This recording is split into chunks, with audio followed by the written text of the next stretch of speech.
मेरे पास एक कार था, मेरे पास एक कार है, मेरे पास एक कार होगा। So welcome back to my English class guys. और आज का हमारा डाउट क्लास है। आपसे कई लोगों ने पूछा है कि सर मुझे एक साथ तीनों टेंस में हम वाक्य को कैसे बनाएंगे ये बताइए। तो वही क्लास लेकर आज मैं आया हूं। तो यहां हमें क्या समझा, यहां हमें समझा कि एक कार है जो कि था, है और होगा, यानी पास्ट में था, प्रेजेंट में है और फ्यूचर में होगा। तो ऐसी आज हम प्रैक्टिस करने वाले हैं। तो मैंने यहाँ 3 कॉलम बनाया है, पास्ट के लिए, प्रेजेंट के लिए और फ्यूचर के लिए। क्या है ये, पास्ट में हम उसे कैसे बोलेंगे एक वाक्य को, उसी वाक्य को हम प्रेजेंट में कैसे बोलेंगे फॉर्मूले के साथ में, और वही वाक्य को हम फ्यूचर में कैसे बोलेंगे, यही आज हम सीखने वाले हैं। कंप्लीट प्रैक्टिस हो जाएगी और आप ऐसे वाक्य को इंग्लिश में बोलना भी शुरू कर दोगे। तो आप इस क्लास को पूरा करो और एक एक चीजों को समझ लो। अगर हमें कहना है कि मेरे पास एक कार था, मेरे पास एक कार था, तो उसका फॉर्मूला क्या बनेगा। तो सबसे पहले हमें फॉर्मूले को समझना है। तो पास्ट के लिए कोई चीज है, अगर मेरे पास में था लेकिन अभी नहीं है और ना ही होगा, ये हो भी सकता है नहीं भी हो सकता है, लेकिन अभी नहीं है लेकिन पास में था, तो क्या हो जाएगा, सब्जेक्ट यानी कर्ता। अब वो कर्ता कौन से कर्ता के पास में था वो आ जाएगा। कर्ता क्या होता है, आई, यू, ही, शी, इट, दे, या कोई नेम कोई भी हो सकता है।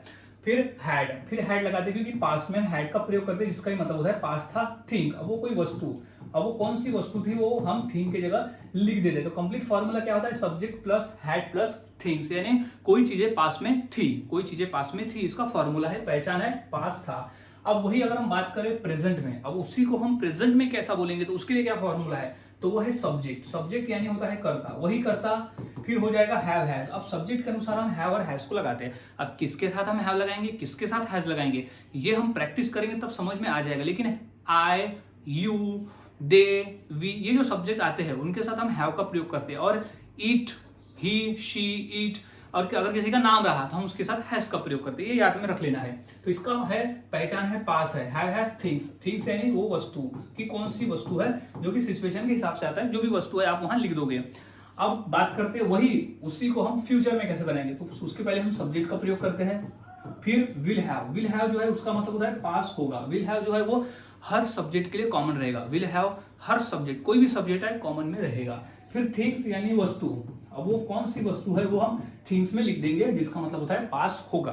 तो पहचान क्या है, पास था, पास है और पास होगा, यानी कोई वस्तु है। जैसे कार है मेरे पास, तो मेरे पास कार था, मेरे पास कार है और मेरे पास कार होगा। अब हम इंग्लिश में बनाना सीखते हैं कुछ वाक्यों को प्रैक्टिस के लिए।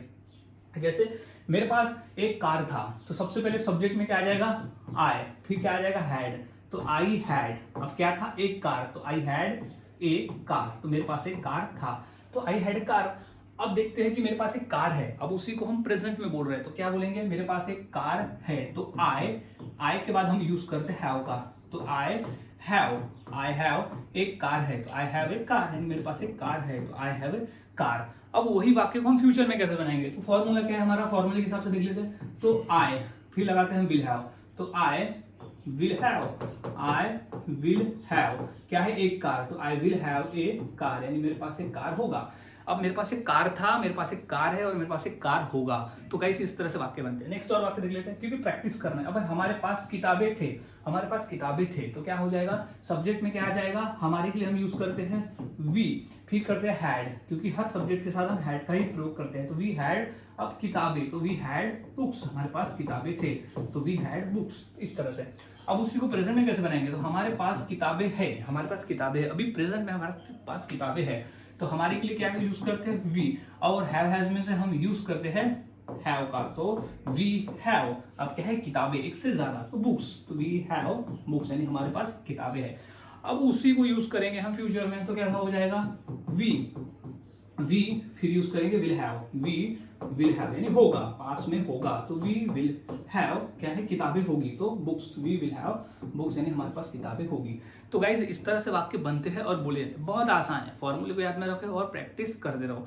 और वाक्य देख लेते, जैसे तुम्हारे पास पानी था, तुम्हारे पास पानी था, तो तुम्हारे के लिए यूज करते हैं यू, फिर करते हैं हैड, तो यू हैड पानी, तो क्या था, वाटर, यू हैड वाटर, यानी तुम्हारे पास पानी था, तो यू हैड वाटर, यानी तुम्हारे पास पानी था। अब प्रेजेंट में मेरे पास पानी है, तो क्या बोलेंगे, यानी तुम्हारे पास पानी है, तो क्या हो जाएगा, यू के बाद हम लगाते हैं हैव का प्रयोग, तो यू हैव क्या है, पानी है, तो यू हैव वाटर, तुम्हारे पास पानी है। अब यही वाक्य को हम बनाएंगे फ्यूचर में, तो क्या बनेगा, तुम्हारे पास पानी होगा, फ्यूचर में तुम्हारे पास पानी होगा, तो बोलेंगे यू, फिर क्या आएगा, विल हैव, तो यू विल हैव क्या है, पानी, तो यू विल हैव वाटर, यानी तुम्हारे पास पानी होगा, तो you will have water. So guys इस तरह से पास्ट में, प्रेजेंट में और फ्यूचर में वाक्य को बनाते हैं, फॉर्मूले ये सब लगाते हैं, आपको अच्छी तरह से याद में रख लेना है। आई होप कि आपको पूरे डाउट क्लियर हो चुके हैं कि एक ही वाक्य को, पास होने वाले वाक्य को हम पास्ट में, प्रेजेंट में, फ्यूचर में किस तरह से बनाते हैं और बोलते हैं। एक और वाक्य देख लीजिए, जैसे राजेश के पास पेन था और राजेश के पास पेन है और राजेश के पास पेन होगा। तो ये 3 वाक्य की इंग्लिश क्या होगी जो अलग अलग टेंस में है, ये मुझे कमेंट सेक्शन में जरूर बताएं, ताकि मुझे समझ में आ जाए कि आपको ये जो डाउट है और ये जो पॉइंट्स है, ये जो आपको पूरी तरह से टॉपिक क्लियर हो चुका है। सो गाइस इसी तरह से हम इंग्लिश में बोलेंगे था, है और होगा। जैसे मैं बोल सकता हूं कि मेरे पास साइकिल था, तो आई हैड अ साइकिल। अब मेरे पास साइकिल है तो आई हैव ए साइकिल, और मेरे पास साइकिल होगा फ्यूचर में तो I will have a cycle. तो गाइस इस तरह से वाक्य बनते हैं और बोले जाते हैं, काफी आसान है, आपको अगर प्रैक्टिस करते हो तो आसान हो जाता है। सो मिलता हूं अगली क्लास में इसी तरह से आपको डाउट क्लियर करने के लिए और आपको एक पॉइंट क्लियर करने के लिए, ताकि आप इंग्लिश में बोलना सीख जाओ।